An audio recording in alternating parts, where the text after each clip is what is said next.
I actually got involved with the Conservancy through my family ties to this park. My great-great-grandfather was Ludwig Mankey, who was San Antonio's first parks commissioner. And people recognize that through Mankey Park, which runs from Brackenridge Park up to the Botanical Center. And he was San Antonio's first parks commissioner in 1899, and he was good friends with George Brackenridge. He convinced Brackenridge to donate the original 199 acres for the park.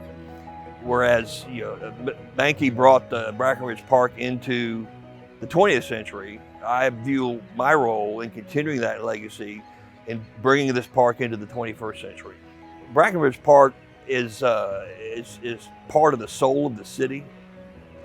Anyone who has lived here for a long time, especially people who grew up here, everybody has a childhood memory of Brackenridge Park, their earliest childhood memories. Going to the low water crossing, riding the train. It's part of who we are, I think, as a city. There is a very strong, heartfelt connection to this park. And so we feel a special duty to help preserve it and enhance it and protect it for all the citizens. The pump house behind me is an iconic symbol of this park. And it is the oldest industrial building in San Antonio, built in 1879. And it is a symbol of the story of this park, which is the story of water.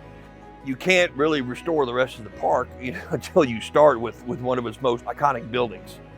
And this building just symbolizes so much and deserves the attention that it needs.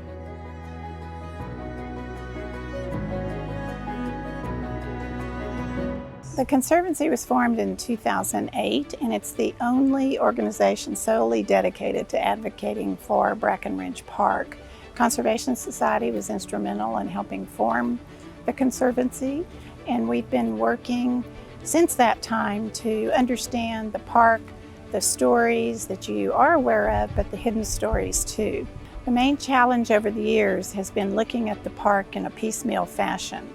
And we, the Conservancy, are reminding people that the park needs to be looked at comprehensively, and whatever project develops must be understood and how it will affect another area of the park.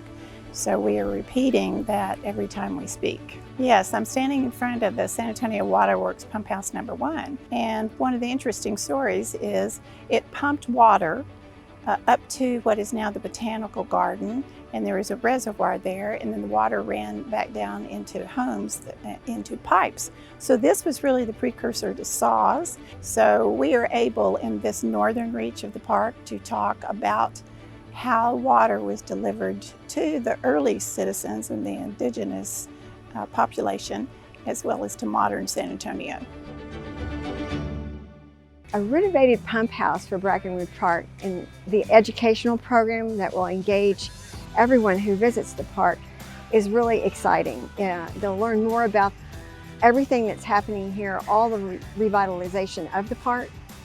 The success of this restoration project will be measured by the completion of the project on time and on budget, as well as the quality of the construction and the restoration that will be happening. A grant for this project will highlight Impact San Antonio's role as a ground-level partner in preservation of the park's historic structures and convey the story of the city's long-standing and vital relationship with the San Antonio River. An Impact San Antonio grant will be used for construction of a new roof for Pump House number 1. The existing roof is badly deteriorated and has very negatively impacted much of the building's interior. A new covering will be a standing seam metal roof, similar in design to the original roof, and will include a new subroof, insulation, and wooden trusses for support. So an impact grant would be the beginning of a whole restoration process, and it has to begin with the roof to protect what's on the inside. Our goal is to lift up Brackenridge Park to become one of the country's great public places, a beloved urban park surrounded by engaging attractions and a vibrant community. And we expect to meet a need that has existed for generations in San Antonio.